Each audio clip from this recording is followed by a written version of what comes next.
Ikaw lang sa activity. No, kasi... ano siya? Si Mai, sa pool area na si Mai. Sige po. Yun. Okay. So, sa amin si Yong, Gises, Jinri, Elise. Habang hinahati ng iba ang mga kagamitan para sa task, si Kisses may inamin kay Maymay. I just didn't like na parang lagi akong inaalala na may sakit kaya parang doon ako sa hindi ko naman type. Kasi laging ganyan. Nung nag-volunteer ako, kuya, parang hindi po sila agree na ako po yung babae na sumama sa pool area kasi mahina ako, kasi sakitin ako at saka baka hindi ko makayanan sa labas. Medyo na-feel ko, kuya, na hindi po naniniwala yung mga kasama ko sa kakayanan ko, kuya. Meron po akong kahinaan, pero hindi po ibig sabihin nun ay mahina po ako. Not because of your strength. Yeah, because I'm also inside. Yeah, I'm strong. Doesn't mean anything. Don't think about it. But if you want to be with Maymay, tell us na lang now, so we can fix it. It's okay.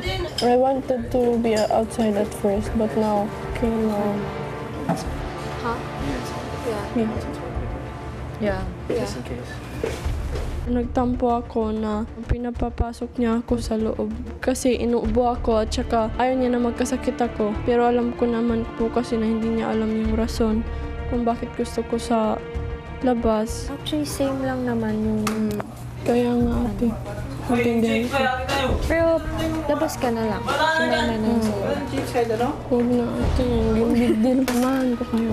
Ito, nawiwi lang.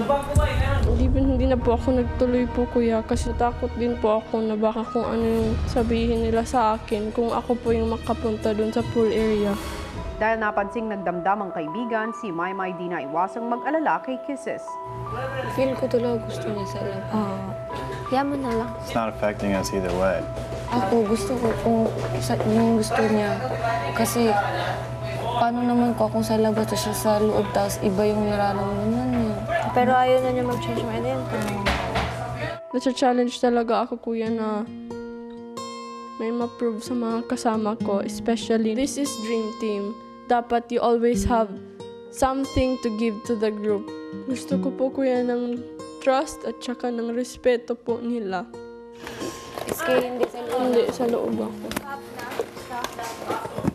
Magugulo pa yun. Okay na. Okay na. Okay. Gusto ko. Parang ayaw niya na pausapan. Siyempre, kuya, naapektuhan ako, nalungkot ako noon. Kasi alam ko na baka magiging malungkot siya. Iski. Hindi, ate May, sa loob ako. Sorry.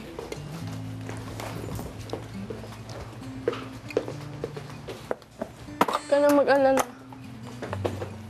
Okay lang. Nandiyan naman si Ate Elise mo tsaka sa Ate Jinri mo. Alagaan si Elise tsaka kami.